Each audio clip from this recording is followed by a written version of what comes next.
They just said, we're going to start off the gate being amazing, and then from there, we're going to just be special. So this is a team that you've got to watch out for, because if they get going once Nafisa comes back, they easily can be hoisting up a trophy. That I make you drop a dime for, because my rhyme's cleaner than a three-piece at time for.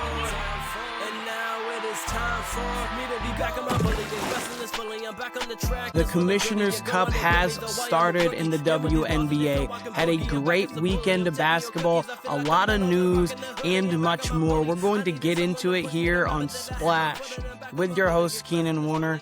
Guys, it was a very fun weekend of WNBA basketball. Last time I had posted was Friday morning. So from Friday to today, we've had a lot of games, a lot of news, a lot of everything. And we're going to go over it here in just a moment. But before we get into all of that, guys, make sure you hit that like button, and then make sure you also hit that subscribe button plus the notification bell, so you know every time that we upload here Tuesdays and Fridays when the show comes out. But to make sure you know exactly what time and when, hit that subscribe button, hit that like. But without further ado, let's get into what happened over the weekend. I thought this was crazy. This isn't a big note, and a couple of these news things aren't huge notes. There's just things that happened. Paige debut jersey sells for almost $65K. That's crazy. And that kind of just shows where the W is heading, is where you have a player like Paige. Like, could you imagine, say, I don't know, even a Kelsey Mitchell jersey in her first game getting sold for $65K? Like, that's just insane. It's crazy to be, obviously it's a little under, but you know what I mean. Crazy to just think that that's where the league is going. Can only imagine what things are going to happen. What does a Juju jersey sell for in her first game, and so on and so forth. So just a crazy thing, and a little note to where, hey, this is where the league is heading off to. That is one. Two, shout out to Angel Reese, 950 points, 850 rebounds, the fastest to get there, passing Tina Charles. Did it in 6 fewer games than Tina Charles. She's going to be the fastest to a lot of points and rebounds combinations, because she is one of the best rebounders in the WNBA. She has proven that time and time again, and she's going to continue to prove that. So shout out to Angel Reese. I just wanted to highlight that real quick, because it is a pretty cool feat. And then Haley Van Lith waived from the Connecticut Sun, but then signed to a developmental contract to the Connecticut Sun. Again, she had been playing a few games with them. She's been up and down. Her career in the WNBA has been up and down. Gets drafted by Chicago, doesn't really find real minutes on that team. Obviously gets cut, but gets not signed by them. You just thought there was going to be more of an avenue for her, and I thought that there was going to be more of an avenue for her, but she's on a developmental contract right now in the WNBA, and I know some people are like, what is a developmental contract? Well, the long-form agreement, this is for what happened in their old CBA. Developmental contracts entail that those contracts stipulate that an annual development player base salary equal to $750 multiplied by the number of weeks in a regular season. Players also receive active game bonuses, and then a player can be signed to a developmental contract if they are fewer than 4 years of service, and fewer than if they played 1 to 160 minutes during the prior season. Limit to how many games they can appear in, 12 or more. As the season footprints increases, 25% of the regular season, whichever is greater. So just a little note on what the developmental process is. It's pretty much kind of like what the G League is in the NBA. Just you have a system to where only certain players are eligible, and Haley is one of those. And hopefully she's able to take and see what a lot of these players are doing now who are on these expansion teams or in new roles, and being able to develop and become something really good, because a lot of time it takes some time for these players, and there's going to be plenty more opportunities. We got more expansion teams. We got more things coming around the pipeline. So I think Haley will be able to find her footing. But for news-wise, that's really all I had. There's probably more things that like trickled through in the WNBA landscape. Those are the things that hit my radar. But we'll get into what happened on Friday, Saturday, Sunday, and Monday. We'll start with Friday. We had the Liberty beating the Mercury again. And I mean, Mercury haven't been playing great. The Liberty have been playing better. More on those teams and all teams in that aspect here in a moment. The Sparks and Mystics, they had a fun back and forth game. Yeah, Shakira Austin with 25 and 10. Hamby with 14, 7 and 9. Sonia Citron in this game had 21 or 23, I believe. There was no Kelsey Plum in this game. She has been out. So the Sparks get a pretty quality win on the road in DC against the Mystics, a Mystics team who will be competing for the lower level of a playoff berth. Then you get the Minnesota Lynx here. They beat the Chicago Sky, and then the Atlanta Dream beat the Fire. 2 games where you expect the higher team, the higher ranked team to go win the game. They both won, and they both won it by at least 20. So not a really surprising Friday. Good games, but nothing that really stood out. On Saturday, we have the Toronto Tempo. They beat the Storm. The Tempo have been playing really good basketball. Kiki Rice, low-key, has been one of the rookies of the year so far. Like, she will be in the running for rookie of the year because of the way that she is playing. She's in a system now with Brittany Sykes and Mariana Mabry where she doesn't have to be the number one focal point, but at the same time, she can go out there and she has the ability to do her thing. They play a nice little wing setup there because Brittany Sykes is versatile, bigger guard, kind of a wingish who can guard a little bit, so you can play Kiki Rice along with the both of them, plus Mabry's a good defender as well. Then you got the Sun. They beat the Sparks. Again, this is with no Kelsey Plum, and Nisa Morrow has herself one of her best, if not her best game of this season. And then the Indiana Fever lose to the Portland Fire by a lot, by 16. Caitlin got into foul trouble super early in this game. Aaliyah played decent. Kelsey played okay. But overall, the Portland Fire just took it to them, and they continued and continued. And the thing with these expansion teams is they're playing great basketball that you weren't expecting. I wasn't expecting, at least. And I mean, again, we're going to be getting more into this in a moment because we've got something coming around the pipeline. But Saturday was fun. Sunday was the Asia Wilson show. The Golden State Valkyries are a good team. They've beaten some good teams so far this year. They've played well this year off of what they did last year too. But Asia Wilson just said, hey, no, I'm not losing this game. 28-15-4. So the Aces beat the Valkyries on Sunday in the lone standalone game that was on Sunday. Then we have the Monday games, the beginning of the Commissioner's Cup. And we're going to get more in the Commissioner's Cup here in just a moment. The Wings defeat the Storm last night, 79-56. No one really went off for the Wings. It was more of a defensive effort. If not, the Storm really could not get anything going. Paige had 10, 9, and 7. AZ only, I think, barely touched double digits, if that. She had 9, I think. Then you had Isaiah James, who led the way with 18 for them. And then in the second game, you had the Minnesota Lynx just dismantling the Phoenix Mercury. Olivia Miles played really well. Natasha Howard had a solid game, but Courtney Williams put up 30. And the Phoenix Mercury have been just spiraling since their win over the Aces on their ring night. And since then, it's just been pretty difficult for the Mercury. But again, I said the Commissioner's Cup has been starting as of yesterday. What is the Commissioner's Cup? Well, the Commissioner's Cup is a tournament that has been here for a few years now. It's pretty much like the in-season tournament in the NBA. By pretty much means like the same exact thing, but the in-season tournament came afterwards. So little things that I think the NBA is like, maybe the WNBA could be onto something there that could actually kind of work.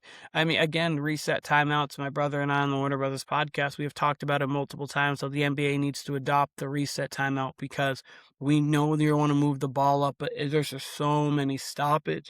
You can sub, but you can't actually huddle. That would be perfect for the game. It would make things go by quicker and gain anticipation and still hold that anticipation and excitement at the end of the game. But what is the Commissioner's Cup for anybody who doesn't know, and how does it work?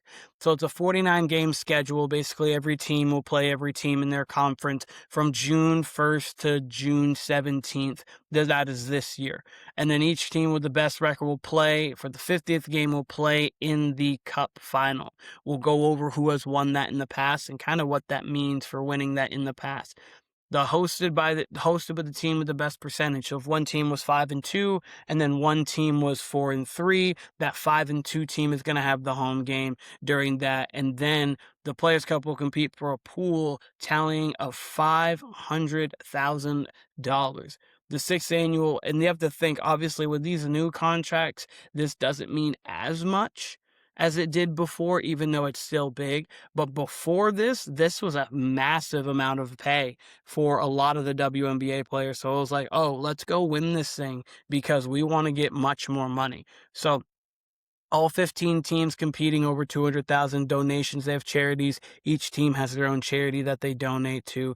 Then the team will earn $3,000 of donation for its designated nonprofit organization, while the losing team will earn $1,000 for its settled location. Additional $10,000 will be donated to a nonprofit, so on and so forth. So that's kind of the money breakdown of it. But overall, the Commissioner's Cup is really the same thing as the in-season tournament. They just have it a little bit more lined out, and it's more important here just because the financial gain here, I think, is a little bit more than it is in the NBA just because of the contracts that you see.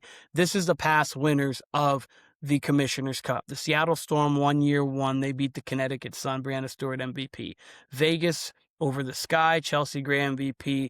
Liberty over the Aces, John Quell MVP. The Lynx over the Liberty, Nafisa. And then last year, it was the Indiana Fever over the Lynx, and Natasha Howard was the MVP.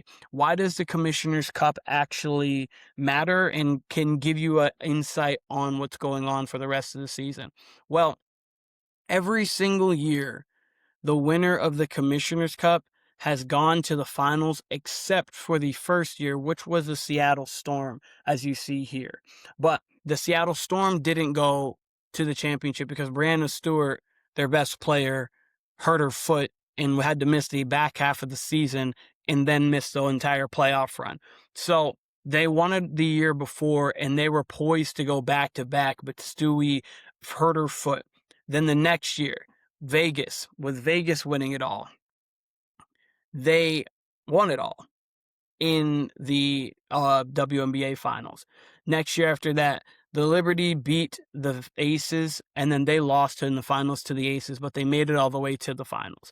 Minnesota over the Liberty. The next year, they lost in the finals in OT in what would be one of the best final series we've ever seen, going back and forth, that very memorable series. And then last year, Indiana, they got to an overtime away from getting to the finals. They played the Mercury, but obviously Caitlin's not there for the entire playoff run. Kelsey Mitchell goes out with the cramping, and they still almost get to that point of getting to the finals. So you win the Commissioner's Cup, that typically means that you're a really good team. You win the Commissioner's Cup, that typically means you're finals bound. If not, you're right there on the outside of the finals bound. So pay attention to this Commissioner's Cup, because the winner of this, most likely you'll be seeing playing late into the season and being in one of the final four, if not one of the final two, or the final team standing in the WNBA. But overall,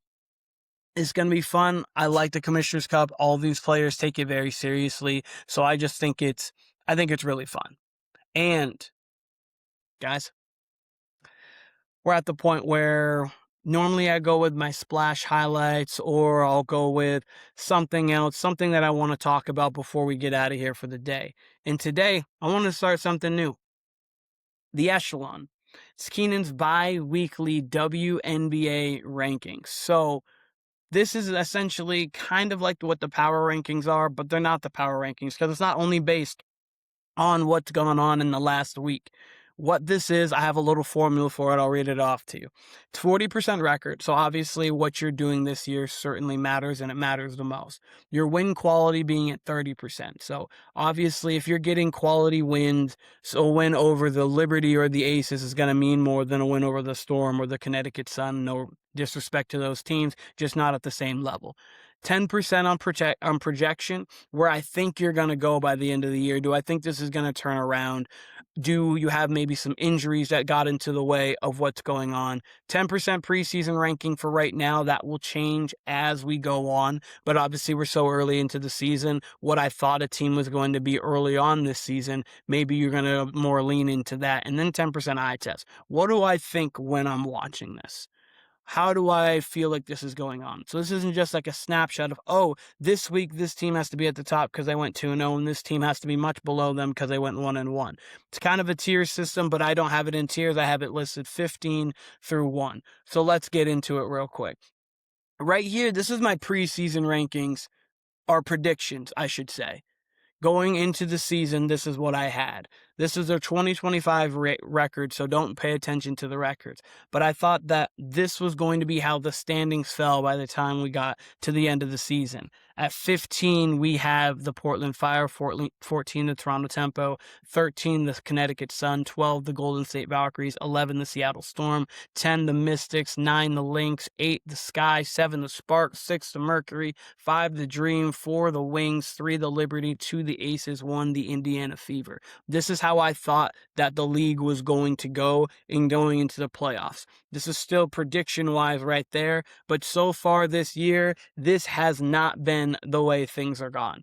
The first line of it, 15 through 11, so far the Connecticut Sun are at 15. They have been bad. That's just no way around it. They've been bad. They've got a lot of young pieces. They haven't established their rotation yet. Griner has missed some time, but she should be coming back here soon. Then 14, we've got the Seattle Storm. The Seattle Storm is a team that could jump up a couple spots here. They haven't had Dominique Malonga. They haven't had Ezzy Magbagor. Dom should be coming back before Ezzy. Ezzy hasn't had much things really said about her injury going forward, but possibly that is going to be a team that could sneak up a couple spots here. 13, the Phoenix Mercury. They have been extremely bad. The reason why they're not at 14 or 15 is because you have Alyssa Thomas, you have Kalia Copper, and I believe they have the talent to go get some wins later on, and they can be able to build something there.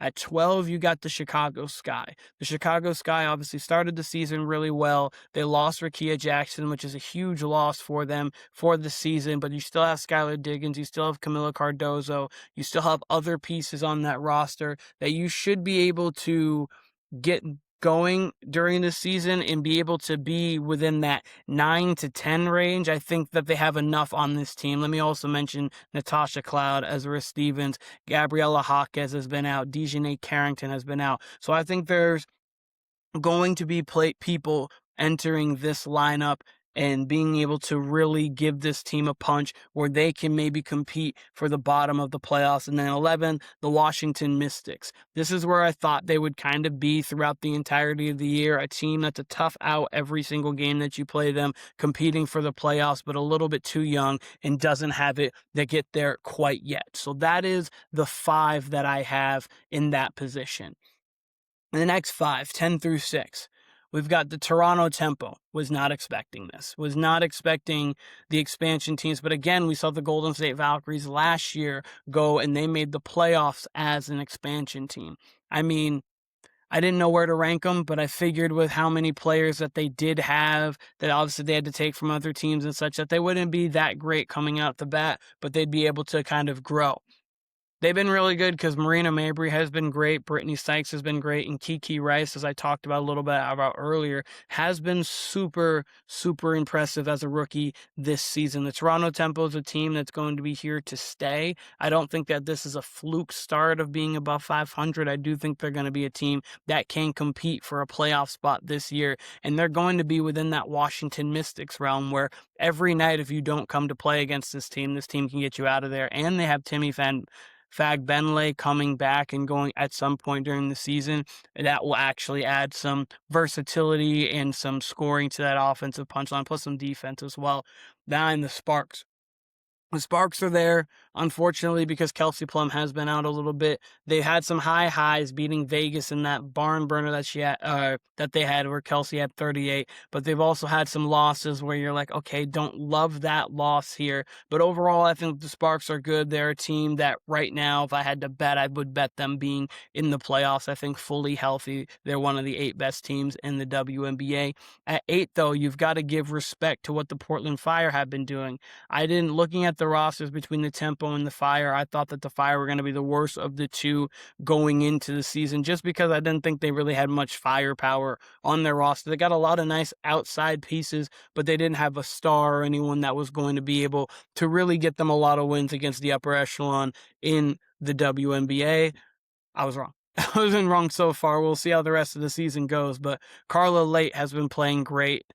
And I mean, playing great. Love the way that she plays. She's becoming one of my favorite players in the WNBA. Sarah Ashley Barker out of Bama. I've really loved her game. She can score. She can defend. I think that last year on the Sparks, she was going to be a great addition because she was going to really give you that points, that shooting, that 3-and-D kind of persona, that player mold. That thought that she was going to be great there. But again, Portland's got themselves something nice. And then Bridget Carlton has taken herself to another level. Emily Enksler has played well this season as well.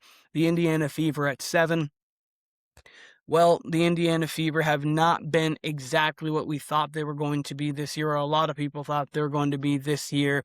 Caitlin's missed a game, Aaliyah's missed a game, but injuries really haven't been the thing for them. They haven't been able to close games late so far this season, and they've gotten a high turnover, lack of efficiency. I think that that's something that's going to turn around. I have them above the Portland Fire and above the Toronto Tempo, who have a better record than them because these are where the projections and the eye test and things go. When the Fever are playing their best, they're one of the 4 best teams in the league. They just need to consistently play at their best. It starts with Caitlin and goes on from there. But the Golden State Valkyries, who has beat them, they're 1-1 against each other this year, beat them the last time they played. The Golden State Valkyries just look really good. They just look good, and I was like, man, last year was kind of a thing. I don't know if they're going to be able to do it again. Actually, they're doing it right again. Veronica Burton's been playing really well. Gabby Williams, what a good addition that was. Kayla Thornton, good addition. That was Saloon off the bench, can shoot, can play. Tiffany Hayes, good veteran. So overall, the Golden State Valkyries have been playing high-level basketball, and I think that they will continue to play high-level basketball and should finish in the top 8 and make the playoffs yet again and be a team that's 2-2 for the playoffs for their entire career. But now we get into the top 5. We get into the 5 best teams in the WNBA, and at 5, we've got none other than the New York Liberty in the Echelon rankings now. Why are they here? They've won their last 2 games, and we know that the Liberty are already a good team. They've played good so far. Record-wise, they're around the middle of the pack, around that top 5-ish. Round 1 win moves them up far. But we also know that Satu Sabali hasn't played many games this season. Lainey Hamilton hasn't played many games this season. Sabrina Ionescu has only played 1 game this season. They have Brianna Stewart, who's obviously playing well this season. Jonquel Jones has been playing good this season as well. They have Leonie Febich finally back, who is also hasn't played many games this season. So overall, the New York Liberty are just waiting for their full team to come along. When their full team comes along, to go along with Rebecca Allen, to go along with Esther. I don't know why I couldn't pronounce that. Paulina Steer, who has been playing well for them too. Maureen Johannes, who's also been playing well for them too. They have so many pieces that by the end of the year, they should and could be won. But right now, they're only at 5 because they haven't played up to that caliber thus far. There have been 4 better teams, in my opinion, thus far this season, one of them being the Aces. The Aces were originally at number 2. They're down to 4 right now. They didn't start the season off great with that loss to Phoenix, but since then, they are 5-2, lost to the Wings, and lost to the Sparks, but they've beaten some good teams overall. And when you have Asia Wilson, when you have Chelsea Gray, when you get the luxury of having Kennedy Carter off the bench where the league should not let that happen, but they did. Jackie Young is now finding her footing after starting the year a little slow. overall, I think the Las Vegas Aces are going to be in a situation where they're going to be one of the 3 best teams in the league, and we knew that coming in because they have one of the 1 best players in the league, and it's not a debate there. But right now, they're not one of the 3 best teams, and they haven't shown that they're one of the 3 best teams in the league because the Dallas Wings did beat them, and the Dallas Wings have been playing phenomenal basketball. Again, they pressed the red button early, and since they pressed the red button, they've been one of the best teams in the league. AZ's come along playing really well alongside of Paige. She's playing in the starting lineup now rather than coming off the bench. They've moved Alana Smith to the bench. Then you've got Arike Agumbawale, who's still trying to find that shot. She hasn't been too efficient this year, but overall, there's a lot to her game that you obviously love. She can break people down off the bounce. She can get to the basket. She can shoot the 3. If you need a late game shot, she is not afraid to take and make it. Jessica Shepard has been a godsend for this team. I mean, someone who put up 22, 20, and 10 in a game, never been put up before. So this Dallas Wings team is real. They're a true contender, and I believe they're going to remain a true contender throughout the entirety of the season. But a team that they have struggled with this year so far, and a team that goes ahead of them right now, is the Atlanta Dream. The Atlanta Dream have really nice roster. Alicia Gray, one of the most underrated stars that they have in the league, probably the most in the W, honestly. Ryan Howard, number 1 overall pick, of highly talented scorer, highly talented shooter, can do a little bit of everything, can play defense as well. Angel Reese, who obviously was a nice addition for that team. She can pass as a big, she can rebound, of course. We know that. We already saw the graphic from earlier. Plus, she is scoring around the basket. Obviously, the addition of her is just going to continue to add. And you have to remember too, they don't even have Breonna Jones playing basketball yet for them. Medina Okot has been a good rookie to fill in. Naz Hillman has played well. Jordan Canada has been a nice point guard for them. Tina Pow off the bench. There's a lot of depth and a lot of talent on this Atlanta Dream team. I think that they are going to be a very formidable opponent throughout the entirety of the year into the playoffs, and a team that really could compete to get to the finals. But number 1, and a surprising number 1 to me, is the Minnesota Lynx. I did not think the Minnesota Lynx at this point in the season would be this good of a team. I mean, they've got Maya Caldwell playing well off the bench. Latu King has played solid. They've got Nia Coffey. She's played well. But it's been Natasha Howard, Courtney Williams, and Olivia Miles as the trio. Kayla McBride's also played well.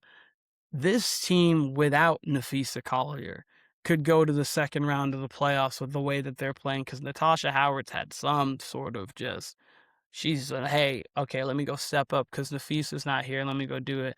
Olivia Miles does not look like a rookie. She looks like she's in year 4. Courtney Williams being able to play off ball back at her 2 position to be a true scorer, as we saw her with 30 last night, puts her in a position to where she can be her most lethal and not have to only worry about orchestrating the offense. But having that point guard experience of multiple years, she still can run the offense. Of course, Nia Coffey has been a real nice wing for them, who's played defense, shot well. And then obviously Kayla McBride's one of the best shooters in the W. So overall, this team is going to be really good. When you add Nafisa Collier to this team goes from being a very good team to a championship contender. I didn't think they were going to start the year off this well. I thought that they were going to, with Nafisa out, I thought they'd be around the 3 and 5-ish range. And then by the time Nafisa got back, worked her back into rhythm, it might be too little too late, or they might sneak into the playoffs and then be one of the most dangerous 8 seeds or 7 seeds that you have. Nope.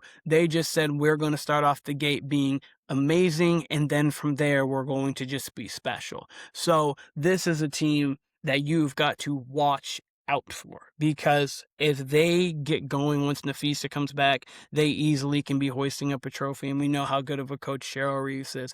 But overall, this is the echelon. After week 3, the WNBA rankings of where teams are. The arrows are up or down from where their last rank was from the preseason. A lot of teams pointing down. I did not expect some of these teams to be where they were now. All the expansion teams from the last 2 years are up. The Dream, the Lynx, and the Wings a little bit. I thought the Wings would be pretty much just are up. And then a lot of other teams like the Fever, the Aces, the Liberty, they have not gotten off to the starts that I thought. But yes, this was the echelon. And before we get out of here today, there's just one more thing that I do want to talk about real quick, and that is Tuesday's slate so far. We got the Aces versus the Sparks tonight. That's going to be a fun game. There's no Kelsey Plum, so I think the Aces are going to get the W there, the first day of the Commissioner's Cup for them there. The Atlanta Dream versus the Connecticut Sun. I just talked about how good of a team I think the Atlanta Dream are. I would be shocked if they don't win this game by double digits. They're favored by 13.5. I think that they could easily win that game by more. The Mystics versus the Sky. They're not going to have Sonia Citron, I don't believe, for this game. The Mystics, that is. So a little bit better chance for the Sky, but between the bigs of Shakira Austin and Kiki Iriafen, I think that the Mystics still can get a win with them being at home. That one's going to be probably the game of the night, in my opinion. And then the Fire versus the Valkyries, another game with teams who play extremely hard. They have talent, and that's going to be fun too. Both of those games are going to be extremely fun games overall, but the Commissioner's Cup is getting going, and is going to be a fun ride to see who can hoist the Commissioner's Cup trophy, and if that team can continue the trend of being one of the best teams in the league still afterwards. That is one. Two, shout out to Paige for the jersey. Haley Van Lith, make sure you continue to develop. Go do your thing.